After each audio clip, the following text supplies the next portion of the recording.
My ex showed up at my door after 7 years with a kid demanding child support. Then my wife walked out. First, let me tell you a bit about my ex-girlfriend. My ex, Cindy, is 30 now. We were both 23 when we started dating, and we were together for 4 years. We met in college, moved in together after graduation, and lived together for a year until she suddenly dumped me without any explanation. Cindy was a year older than me and in her final year when we met. I was too shy to approach her, so she made the first move. She asked me out. She was the first to say I love you after 6 months of dating and suggested we move in together after college. She was an amazing girlfriend, except for one thing: crippling insecurity. I'm not sure why, maybe because I wasn't very proactive in the relationship or something, but she was constantly insecure and jealous. It drove her crazy if I talked to other women, no matter who they were. After a few fights, I stopped talking to all my female friends because Cindy meant more to me than those friendships. I didn't just cut off my college friends, but also friends I'd known since high school, friends I'd had for over 5 years at that point. I'm back in touch with them now because Cindy is no longer in my life, and my wife has no issue with me having friends of any gender. But back then, I only hung out with guys. Even then, I wasn't allowed to go to bachelor parties because, according to Cindy, those were just excuses to go to bars, get drunk, and hook up with someone. It felt unfair because she wouldn't let me hang out with anyone without her due to her insecurities, but I couldn't really see how wrong it all was because I was so in love with her and thought she loved me too. She always told me how much she loved me, how she couldn't live without me, how she couldn't imagine a future without me, and so on.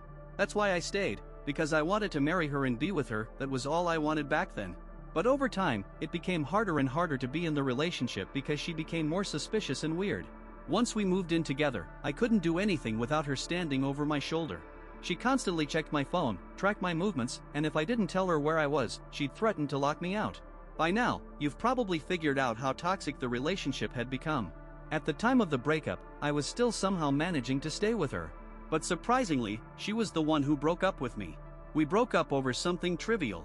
One day, my sister Lauren dropped by unexpectedly. She used to do that sometimes so that Cindy wouldn't suspect anything or think I was bringing other women over.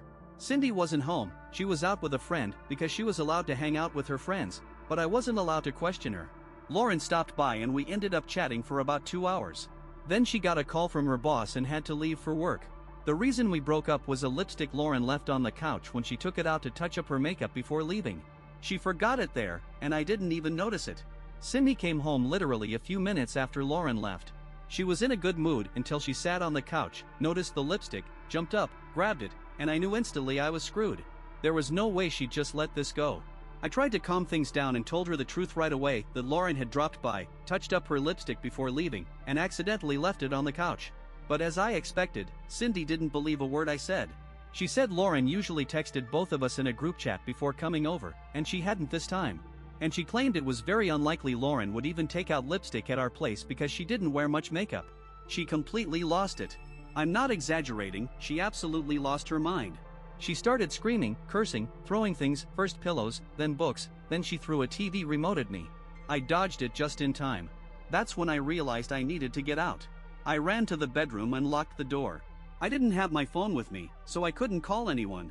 I just sat there alone for almost an hour while she screamed through the door about how I had betrayed her. I was honestly terrified. Eventually the yelling died down. I finally worked up the courage to come out and see what was going on. She was gone, and the front door was wide open. I didn't call or text her for a couple of hours. I figured she had just gone out to cool off. But when she still wasn't back by midnight, I started to worry. I called her, blocked. I tried texting, blocked. I was blocked on all her social media too. I panicked and tried calling her friends, but they didn't answer, probably blocked too. For the next few weeks, I kept trying to contact her, but she just ignored me. After nearly a month, I gave up. She clearly didn't want to be found. I was completely heartbroken. I was a wreck for months. I don't know how I even got through it. I went to work, came home, missed her, and pretended everything was fine. People told me I was better off without her, but I didn't feel that way. I stayed in that apartment for a year because I thought if she came back, she'd know where to find me. When I finally moved out, I let go of the last bit of hope. We never got closure. To this day, that's still the biggest source of pain for me. I was deeply depressed and avoided women after the breakup because I didn't want to feel like I was betraying Cindy.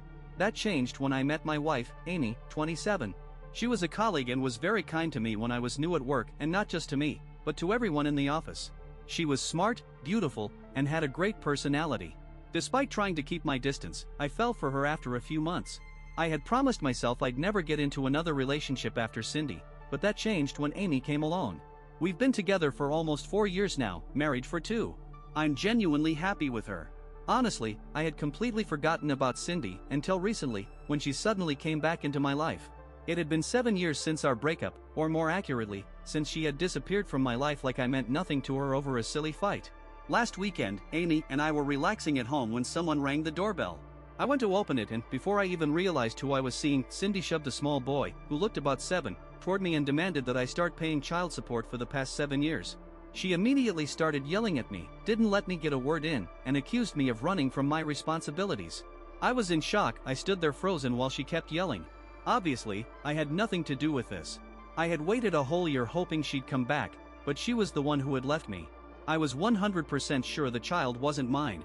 I couldn't say anything because I was in complete shock. Amy came out to see what was going on, and that's when everything exploded. The moment Cindy saw my wife, the color drained from her face. It was obvious she knew she was in trouble.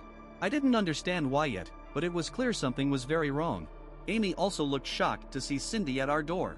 Before I could say a word, they both started screaming at each other. I couldn't catch what they were saying, but it was obvious they already knew each other and had serious bad blood. They were hurling insults, saying awful things, while I stood there next to the boy trying to make sense of it all. Finally, Amy threatened to call the cops. Cindy grabbed the boy and ran off as fast as she could, cursing us on her way out. After Cindy left, Amy turned to me, furious, asking how I could do this to her and why I had hidden it from her. I stood there, completely confused. None of it made sense to me. I had always been open with Amy about my ex, and I had never tried to hide anything.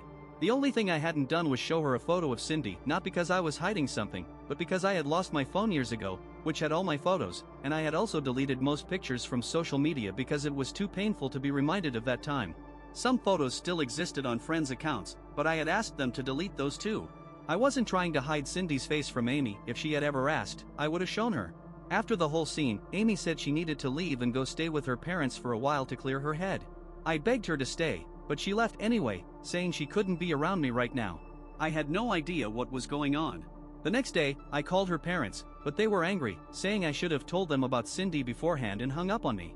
I then called Amy's sister, my last hope to understand what was happening. When she answered, I explained everything. That's when I found out the truth. Cindy and Amy are cousins. Cindy's real name is Cynthia. I had never called her that, which is why Amy didn't realize. Turns out, Cindy had always been awful to Amy. The final straw came when Cindy slept with Amy's boyfriend on Amy's 18th birthday after a 3-year relationship. The families completely cut contact after that. Cindy even started spreading nasty rumors about Amy online, and it only stopped when her parents forced her to leave Amy alone. Amy had never told me any of this. After hearing this, I called Amy and explained everything. I told her that I had no idea Cindy was her cousin and had never tried to hide anything. If she had ever asked about Cindy's appearance, I would have shown her a photo. But Amy was still angry, saying I should have told her more about my past relationships so this wouldn't have happened. I told her that it wasn't entirely fair to blame me. I didn't know any of this. She got even angrier and stopped talking to me again. Update 1. I went to Amy's parents' house after almost a week of no contact. Amy and her parents were surprised to see me, but I hugged Amy right away. We both cried and hugged for several minutes.